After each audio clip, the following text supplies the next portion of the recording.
Nós vemos que o Brasil, por ser um país tão grande em termos territoriais e por ter sofrido tantas influências de europeus, de africanos, de indígenas, ele foi tomando características peculiares na sua alimentação. Por exemplo, os indígenas, eles antigamente viviam no regime de caça, pesca, agricultura de subsistência e utilização de frutas nativas, de acordo com a sazonalidade, né, e de cada região.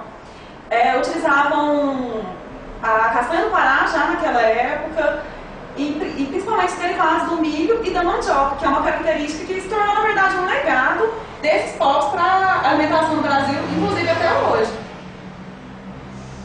Mas hoje são poucos indígenas que mantêm essa tradição, não é mesmo? Sim. Hoje em dia, os indígenas, por vários fatores, por eles terem tomado conhecimento de outras culturas, por estarem mais em contato com as cidades, né, com a praticidade de aquisição de outros alimentos, como os alimentos industrializados de um modo geral, que nós utilizamos normalmente, que é a farinha de trigo, o óleo vegetal, os refrescos industrializados, refrigerantes, até mesmo a carne. Hoje em dia eles não pescam, não caçam, né? Não tem a própria agricultura. Por quê? Também por outro motivo, pela redução das áreas destinadas a esses povos, essas populações. Somado ao sedentarismo ao qual eles estão mais expostos, vários estudos têm apontado que a questão da alteração no padrão do estado nutricional deles.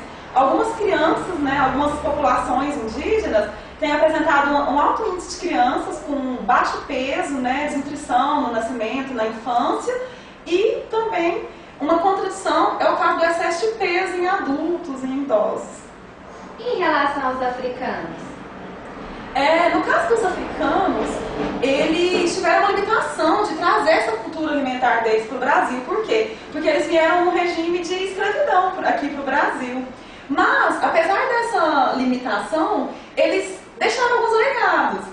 Isso a gente pode perceber principalmente no litoral nordestino e, sobretudo, na região, no estado da Bahia. Que é o quê?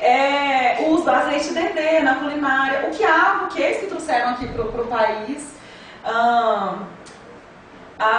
Alguns pratos bem característicos, né, que é o acarajé, o vatapá, que são muito procurados pelos turistas, além do coco da Bahia, por exemplo. Então, assim, são alimentos bem característicos da culinária.